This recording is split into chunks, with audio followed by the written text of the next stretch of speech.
안녕하세요. 저는 매일 바쁘게 일하며 살아가는 40대 초반 여자입니다. 어디선가 인연이 아닌 것에 온 마음을 다해도 돌아오는 건 없으니 쉽게 인연을 맺지 말라는 글을 본 적이 있어요. 인연을 맺는 것이 이토록 신중해야 할 일인지 깨닫지 못했던 예전의 제 모습이 떠올라 사연을 보내봅니다. 제 학창 시절은 비교적 평범했어요. 열심히 공부해서 수도권에 있는 4년제 대학을 나왔는데요. 대학에 입학해서는 성적이 그닥 좋지 않았고 졸업해서도 친구들 따라 취업 준비를 했지만 대기업은 꿈도 못 꾸는 상황이었죠.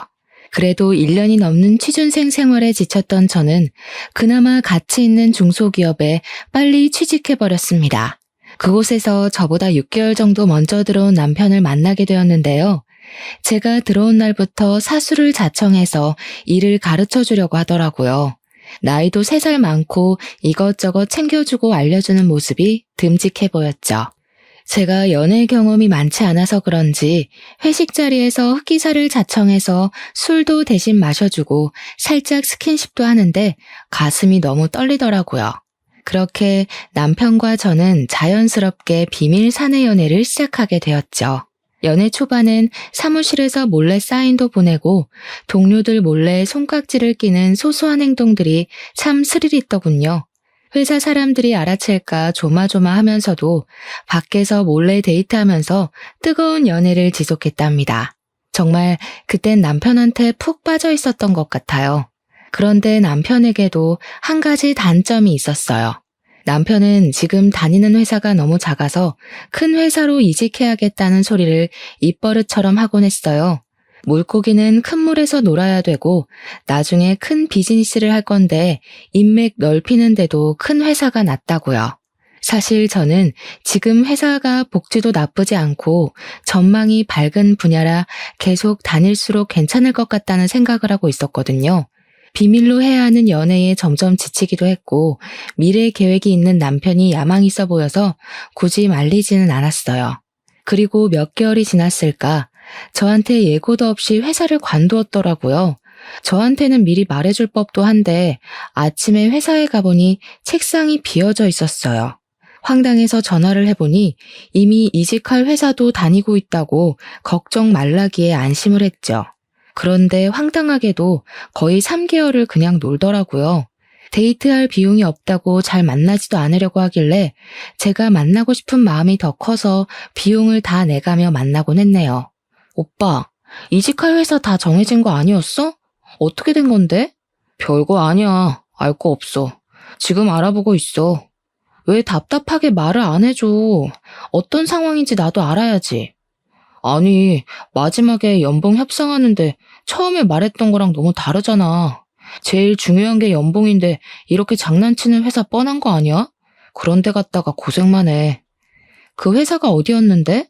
나도 좀 알아보게. 됐어. 다 끝난 걸 왜 자꾸 들춰? 지금 더 괜찮은 회사랑 조율 중이니까 기다려. 오빠 못 믿어? 알아서 잘하겠지 하는 마음으로 돈 때문에 스트레스 받지 말라고 용돈도 가끔 찔러주고 반찬도 해주면서 뒷바라지를 했어요. 제 월급도 많지는 않아서 넉넉하진 않았지만 그래도 내 남자 길을 펴주기 위해 노력하자는 마음이 더 컸거든요. 사실 제가 중학생 때부터 아버지가 공장을 운영하고 계셔서 금전적으로는 부족한 것 없이 자라왔어요. 취직해서도 부모님께서 용돈을 따로 챙겨주셔서 사고 싶은 걸 못 사는 경우는 없이 살아왔답니다. 그래서 남편한테도 돈 아끼지 않고 제 나름대로 최선을 다하려고 했죠. 남편 생일에 갖고 싶다던 운동화를 사주니 눈이 휘둥그레지며 월급으로 생활비 내면 빠듯할 텐데 괜찮겠냐고 걱정을 해주더라고요. 그래서 사실 아버지가 공장을 하셔서 좀 도와주신다고 간단히만 말을 했거든요. 그랬더니 장인어른 될 분이 비즈니스를 하시니 자기와 아주 잘 맞을 것 같다며 희죽대며 좋아하더라고요. 결혼 얘기는 한 적도 없는데 장인어른이라고 하니 결혼 생각이 있긴 있나 보다 싶어서 저도 무의식적으로 남편과의 미래를 그렸던 것 같아요.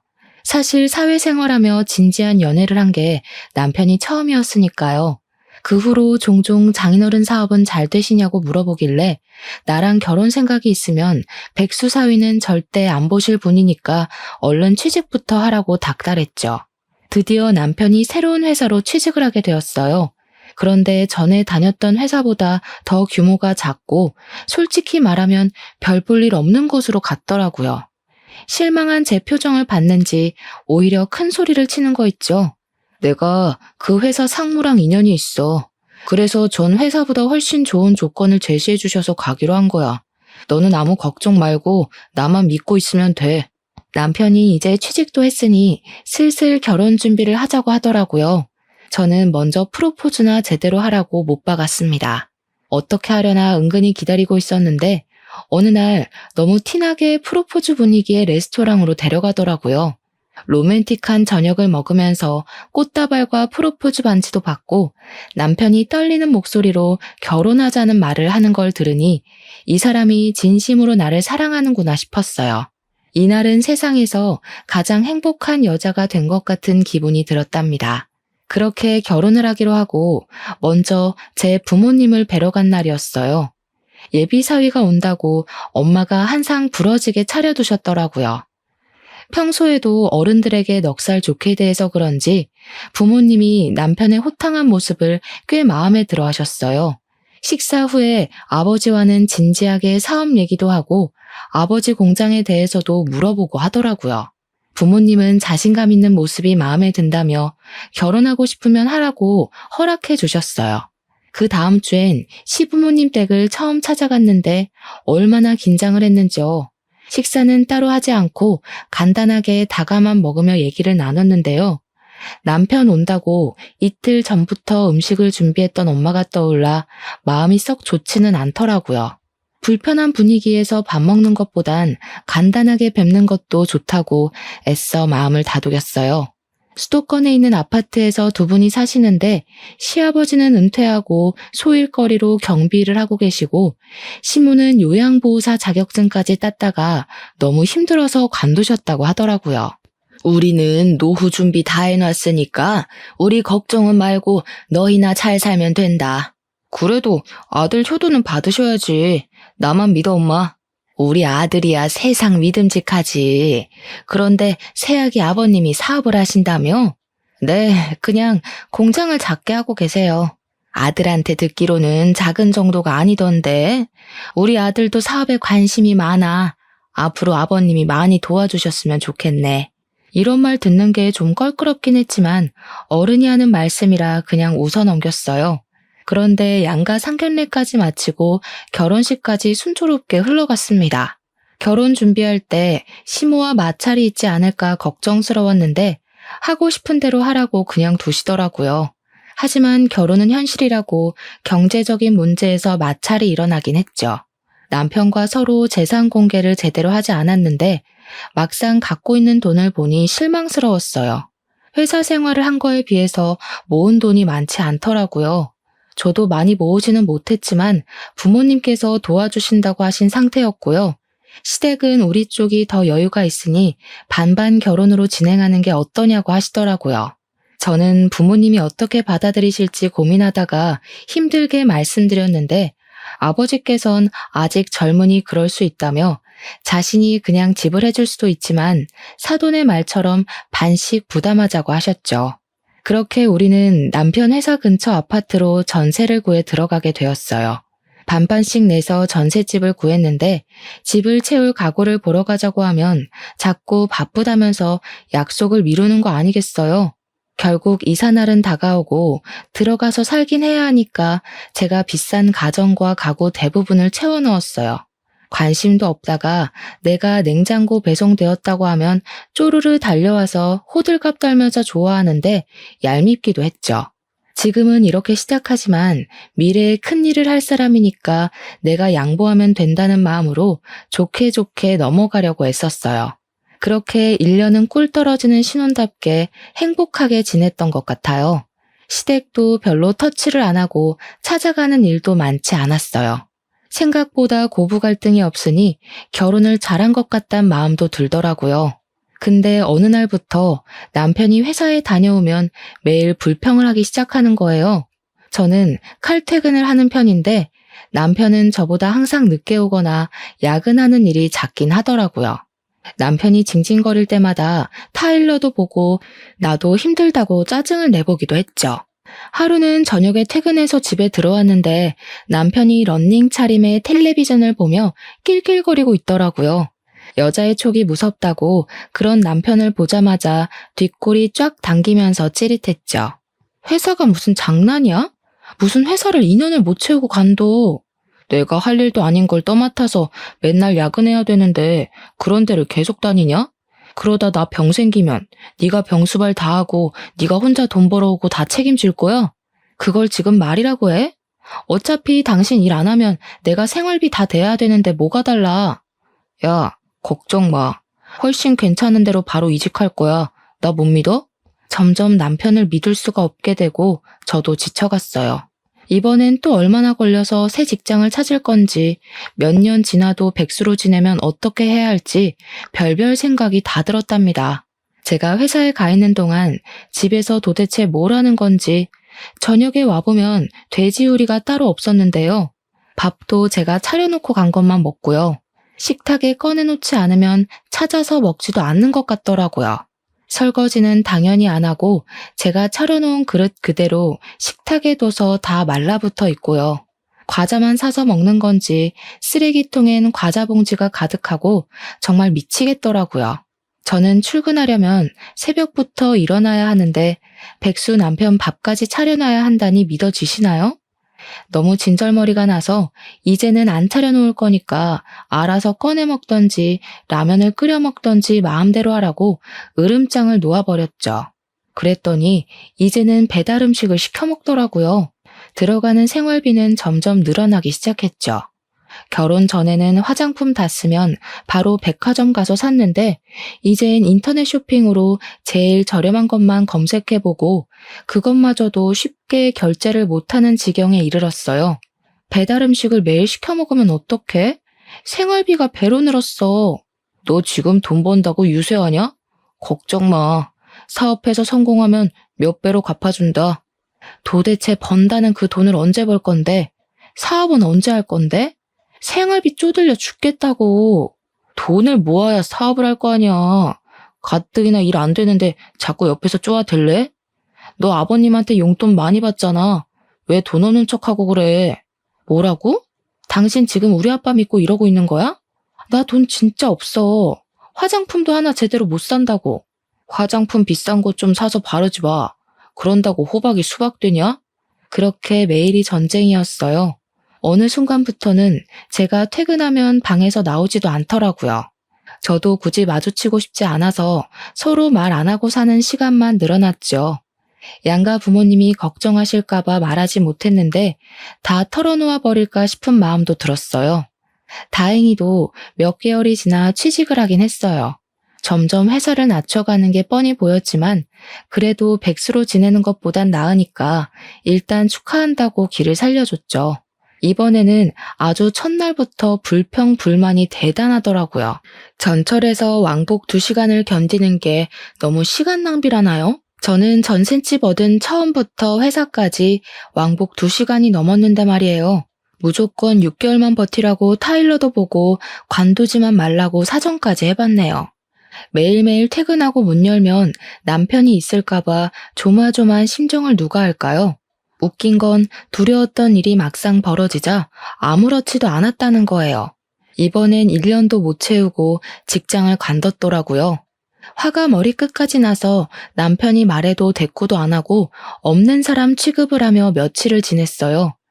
남편은 요즘은 생산직이 돈을 많이 준다며 힘들어도 1년만 일해서 그 돈으로 사업을 할 거라고 하더라고요. 일이 금방 구해졌는지 바로 다음 날부터 공장으로 출근을 했답니다.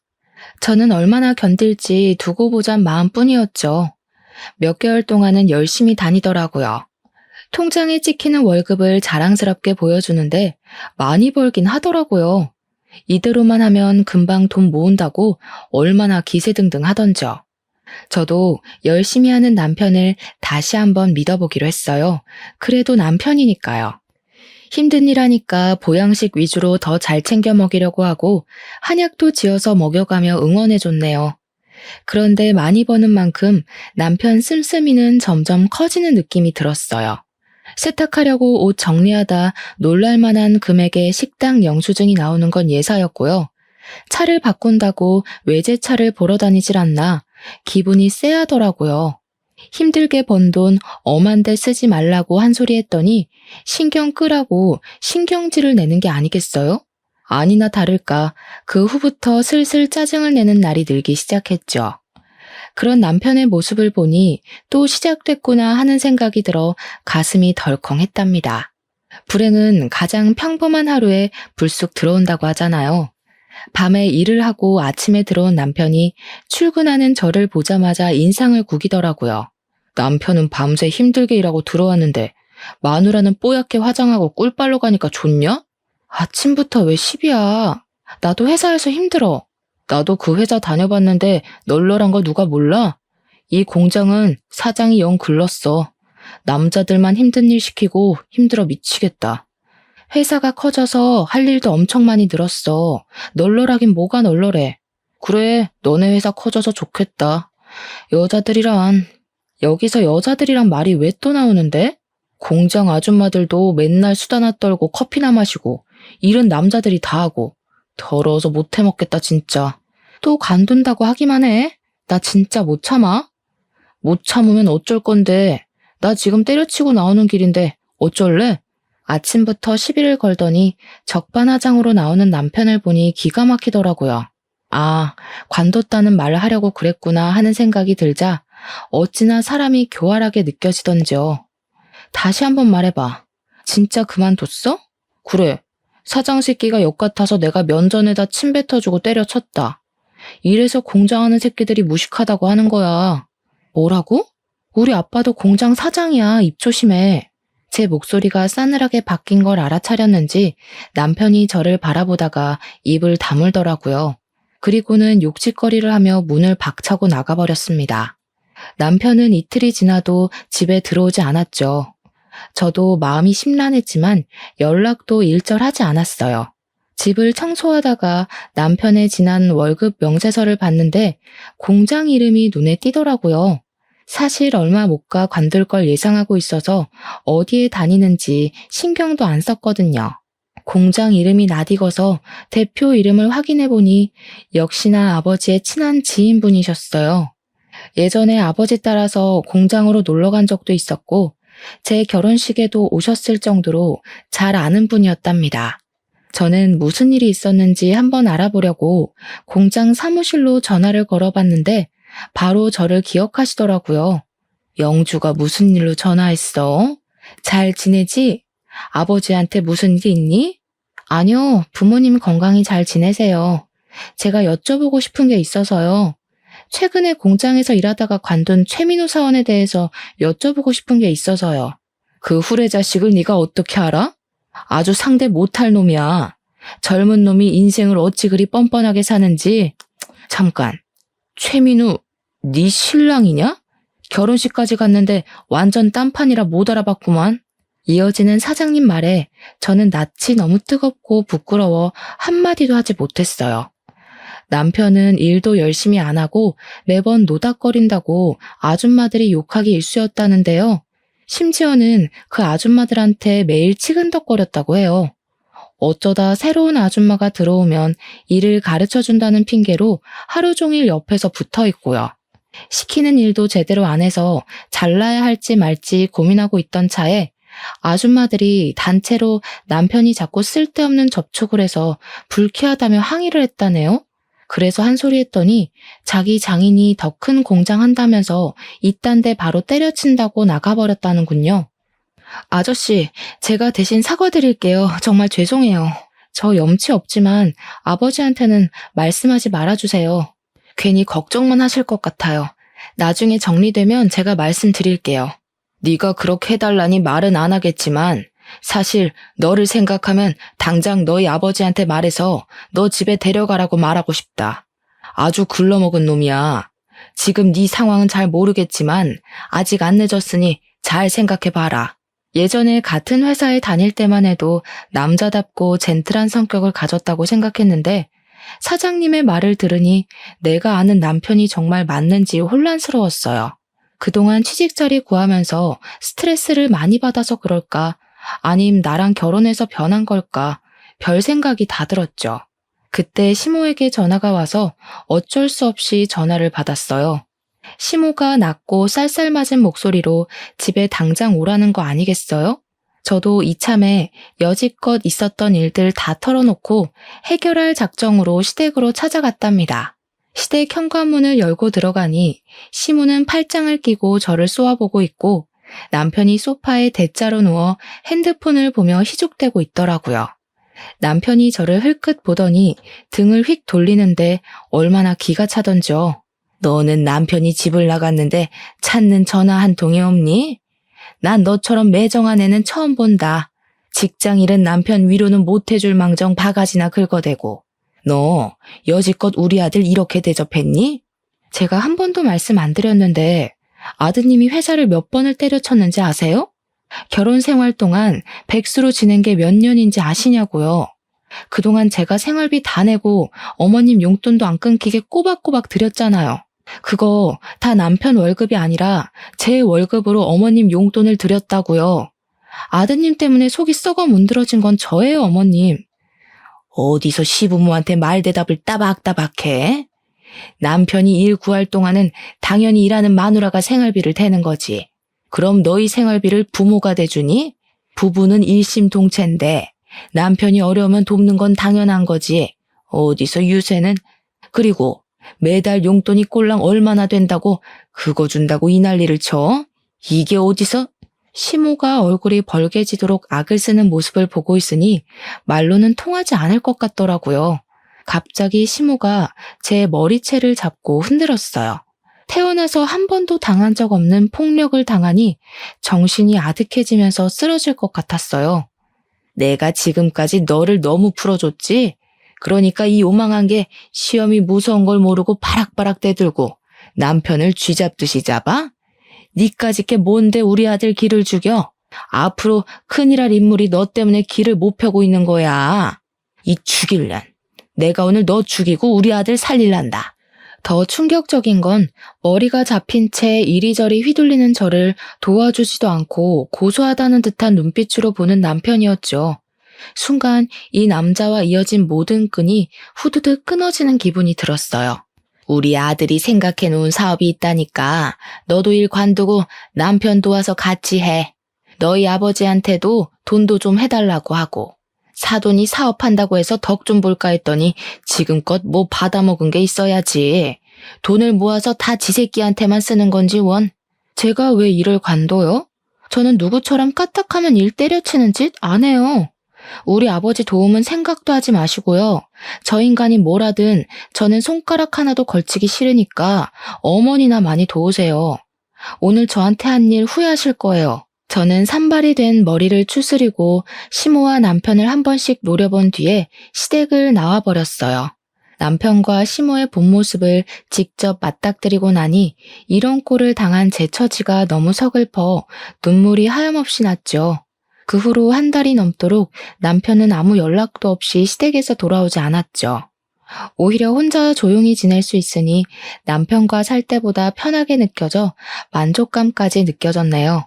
그러다가 퇴근하고 돌아왔는데 남편이 턱하니 집에 들어와 있더군요.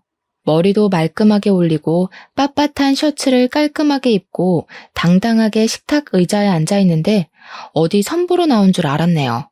식탁에 뭔가를 탁 하고 던져놓길래 봤더니 무슨 마케팅 대행사 대표라고 명함까지 팠더라고요. 나 사업 시작했다. 나한테 잘못했던 거 지금 싹싹 빌어. 그럼 용서해 줄게. 나중에 나 성공하면 기회 없다. 저는 뭔 소리를 하나 싶어 그저 한심한 눈빛으로 바라볼 뿐이었죠.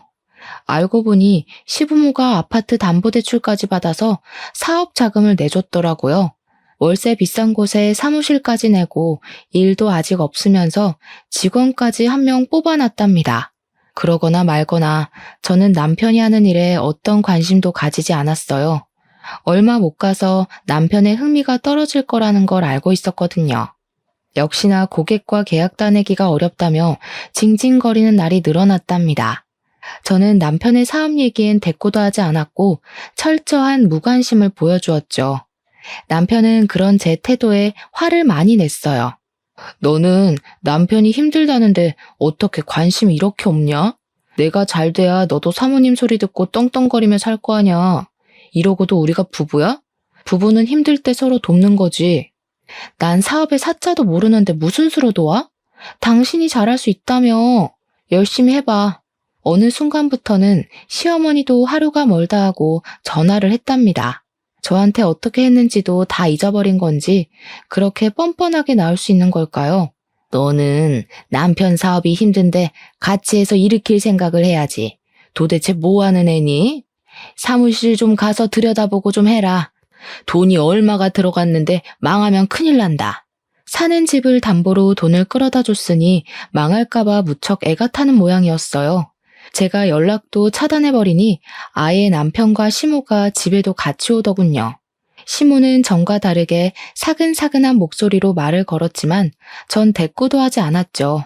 그랬더니 매일 제가 퇴근하는 시간에 맞춰서 저녁까지 차려두고 기다리더라고요. 예, 너 먹으라고 갈비찜 좀 해왔다. 푹푹 먹어. 일하는 게 힘든지 점점 말라가는 것 같니? 오늘은 구수한 청국장 좀 끓여봤다. 너 이거 좋아하지? 많이 먹어라.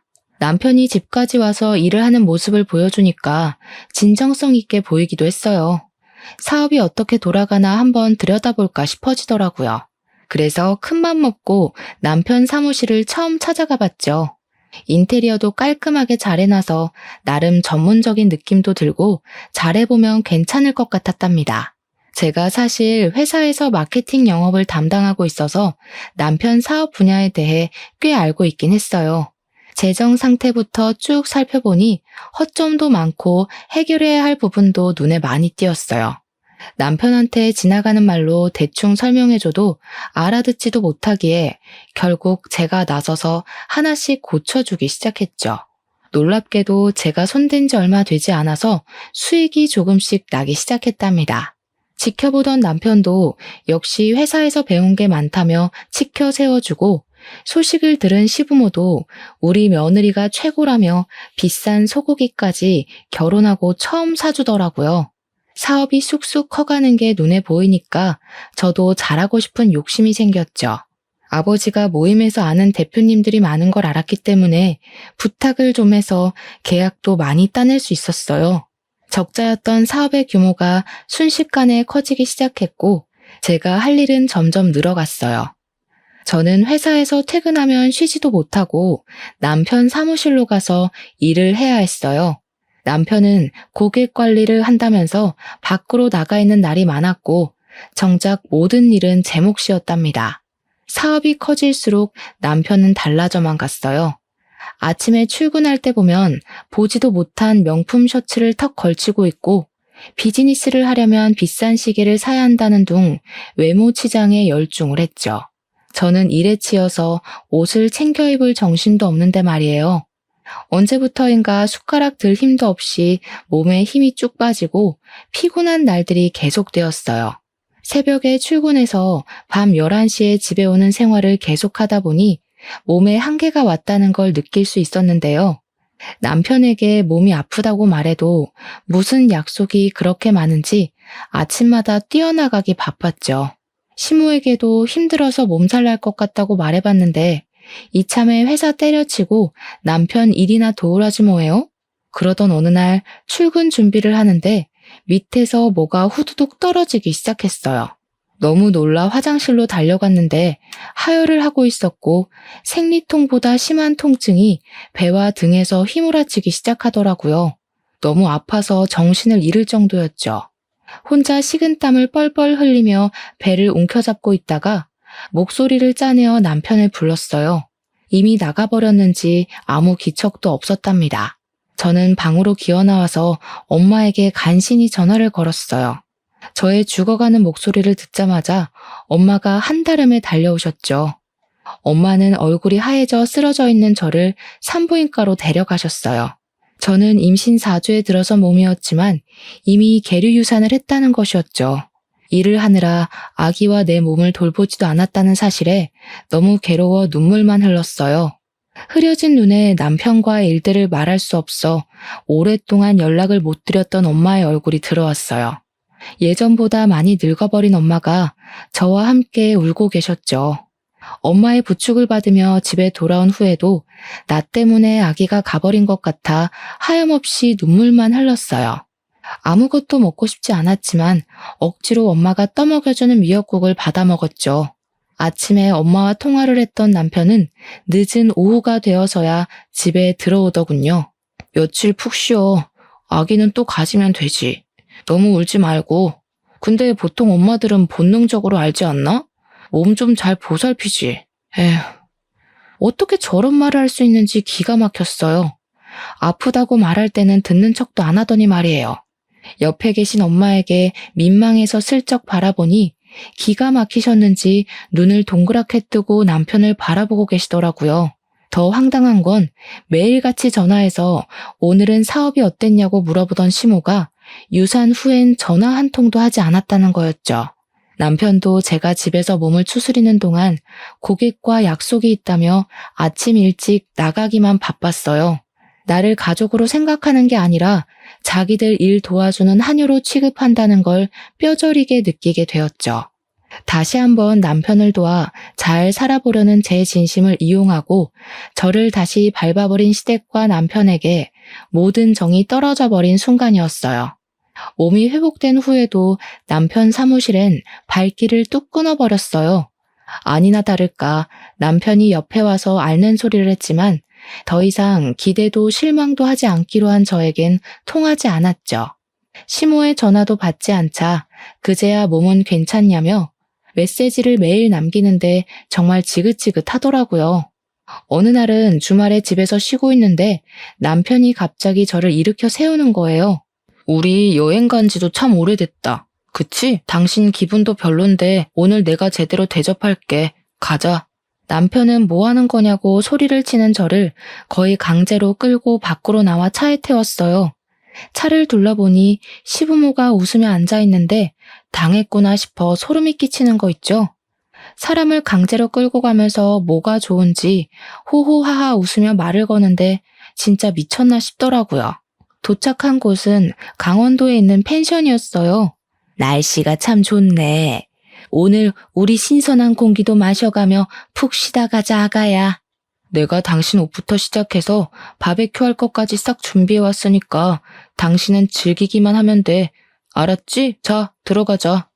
세 사람과 마주치기 싫어서 방에만 있으니까 남편이 저녁 차려놨다며 또 사람을 질질 끌고 가더라고요. 개걸스럽게 삼겹살을 먹는 얼굴들을 보기도 싫어서 깨작거리고만 있었어요. 그때 전화가 울려서 받았더니 엄마의 흐느끼는 소리가 들렸어요. 너 걱정할까봐 말을 안 하고 있었는데 사실 아빠 공장이 많이 힘들었어. 근데 오늘 부도 처리가 났어. 이제 어떡하니? 저는 눈앞이 깜깜해져 아무 말도 하지 못했어요. 벌떡 일어나서 남편 옷을 잡아 끌었죠. 지금 당장 우리 집에 가야 돼. 빨리 일어나. 아빠 회사가 부도가 났대. 그동안 남편과 시모한테 휘둘리느라 정작 우리 부모님에겐 신경도 못 썼다는 사실에 너무 화가 나서 뜨거운 눈물이 흘렀어요. 여기 강원도야. 이미 터진 일을 뭐 어떡하라고. 지금 가나 내일 아침에 가나 뭐가 달라져. 너 먼저 내일 아침에 출발해 그럼. 저는 주체할 수 없이 서러움이 북받쳐서 꺽꺽대며 울기 시작했죠. 시부는 큰 헛기침을 하며 펜션 안으로 들어가 버렸고 시모가 저에게 다가와 어깨를 감싸주었어요. 예, 이럴 때일수록 네가 정신을 차려야지. 그만 울고 자자. 나랑 저쪽으로 가서 심호흡하면서 진정하자. 저는 어린아이처럼 울면서 시모 손에 이끌려서 펜션 뒷마당으로 걸어갔죠. 그런데 갑자기 시모가 저를 세게 밀쳐버리는 것 아니겠어요? 저는 중심을 잃고 땅바닥에서 대굴대굴 굴러버렸어요. 몸이 멈춘 뒤에 너무 놀라서 심으로 올려다보니 표독스러운 눈빛이 저를 노려보고 있었죠. 너 당장 우리 아들이랑 이혼해. 이제야 사업 시작해서 기 좀 펴고 있는 애한테 무슨 짐을 지게 하려고? 도움 좀 받을랬더니 그새를 못 참고 홀랑 망해버려? 재수 없어서야 아주. 어머니가 사람이에요? 어떻게 그런 말을 하세요? 지금껏 제가 어떻게 했는데? 나이 드셨으면 마음 좀 곱게 쓰세요. 네가 뭘 했는데? 몸 하나 간수 못해서 애까지 잃어버린 게 어디서 잘했다고 말대답이야. 너는 처음부터 마음에 안 들었어. 아들이 좋다니까 참고 넘어간 거지. 우리 아들 인생 막지 말고 당장 떨어져. 저도 인간 같지도 않은 당신들하고 다시는 엮일 마음 없어요. 그 못돼 처먹고 인간 같지도 않은 아들 끼고 한번 잘 살아보세요. 저는 그 길로 핸드폰만 챙겨서 펜션을 나와버렸죠. 택시가 올 때까지 어두운 산길을 휘청거리며 걸어가는데 흘러나오는 눈물은 참을 수가 없더라고요. 그렇게 저는 바로 합의 이혼을 했어요. 남편도 기다렸다는 듯이 바로 도장을 찍더라고요. 마지막으로 법원에서 만났을 때 몸에서 언뜻 여자 향수 냄새까지 풍기길래 사업한다고 바쁘게 나다닐 동안 무슨 짓을 하고 다녔는지 직감적으로 알 수 있었죠. 이미 다 끝난 마당에 다시는 말도 섞고 싶지 않아 그냥 보내줘 버렸죠. 그 후로 저는 부모님과 함께 살며 아주 바쁜 시간을 보냈답니다. 공장의 채무 문제를 비롯한 수습을 도맡아 하고 시댁과 쇠약해지신 부모님을 다시 기운 차리게 하려고 많은 노력을 했어요. 감사하게도 부모님도 많이 안정되시고 저도 가장에서 진급해서 다시 평범하고도 평화로운 일상을 살아갈 수 있게 되었답니다. 그러다가 우리 가족의 생활을 확 바꿀 만한 일이 생기게 되었어요. 어느 날 어떤 남자가 부모님과 함께 집에서 차를 마시고 있더라고요. 얼마 전에 아버지가 밤늦게 길에서 뺑소니 당한 것 같은 할아버지를 구해서 병원까지 모시고 간 일이 있었거든요. 그 할아버지의 아드님인데 생명의 은인이라며 살해를 하고 싶다고 계속 아버지에게 연락을 하셨다네요. 아버지는 그럴 일은 아니라며 계속 거절을 하셔서 집까지 찾아왔던 거였죠. 신기하게도 두 집안은 매년마다 자주 만나면서 점점 친해지게 되었어요. 사고를 당했던 분도 건강하게 태어나셔서 아버지와 자주 만나서 산행도 하시는 것 같더라고요. 그러다 보니 저보다 4살 많았던 아드님과 저도 반말을 할 정도로 급격하게 가까워졌고 서로 호감이 생겨나게 되었죠. 전 남편 때문에 남자라면 지긋지긋했었는데 다정하고 책임감이 남다른 그의 모습에 더욱 끌렸던 것 같아요. 둘 다 한 번의 이혼의 아픔이 있어서 현 남친의 고백을 받았을 땐 망설이기도 했지만 다시 용기를 내어 시작해보기로 했죠. 어느 날 남자친구의 아버님께서 잘 아는 종합병원 1층에 카페가 계약이 끝났는데 우리 가족이 한번 해보면 어떻겠냐고 제안을 해주셨어요. 아버지가 힘든 상황이라는 걸 아시고 도움을 주고 싶은 건 알 수 있었지만 너무 과분해서 거절하기로 했죠. 하지만 아버님도 생명의 은인인데 아무것도 안 하면 너무 서운하다며 물러서지 않으셨답니다. 결국엔 아버지가 카페를 하기엔 너무 연로하셔서 제가 운영을 하기로 했어요. 알고 보니 현재의 남자친구의 아버님은 사고 당하시기 전까지 병원장으로 일하셔서 그런 제안을 하실 수 있었던 거였어요. 카페의 규모와 수익이 생각보다 어마어마해서 오랫동안 다녔던 회사를 관두고 이쪽으로 전념할 수밖에 없겠더라고요. 동료들과도 섭섭하게 작별했는데 그때 전 남편에 대한 새로운 사실도 알게 되었죠. 사실 흠이 될까 싶어 이혼했단 얘기를 딱히 하지 않았는데 퇴사하면서 다 털어놨었거든요. 인사과에서 일하는 친한 동료가 마지막에 말해주더라고요. 진짜 오래된 일이긴 한데 네 전 남편 사실 쫓겨난 거야. 그때 당시에 너랑 사귀고 있는 건 몰랐는데 다른 여직원한테 성추행한 걸 걸려서 인사과에서 경고했더니 바로 나가버리더라. 쫓겨난 거나 다름없지 뭐. 너랑 결혼했을 때 내가 말도 못하고 얼마나 놀랐는 줄 아니?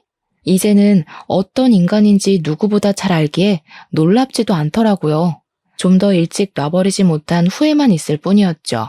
알고 보니 저는 일을 할 때 에너지가 나오는 사람이더라고요. 카페 일을 새롭게 시작하니 정말 재미있어서 매일을 신나게 일했답니다. 옆에서 지켜보는 남자친구도 쉬엄쉬엄하고 자기랑 좀 놀아달라고 할 정도였죠. 저는 주로 안쪽에서 관리 업무를 했기에 홀에 나가는 일은 거의 없는 편이었는데요. 어느 날 알바생이 못 나오게 되어 제가 홀에서 일을 해야 하는 날이 생겼답니다. 운명의 순간은 꼭 그럴 때 찾아오나 봐요. 테이블을 닫고 있는데 어디선가 쳐다보는 시선이 느껴져서 돌아보니 세상에 시모와 전 남편이 떡하니 보이더라고요. 너무 놀라서 그대로 굳어버렸고 시모가 의기양양한 표정으로 저한테 걸어오더라고요.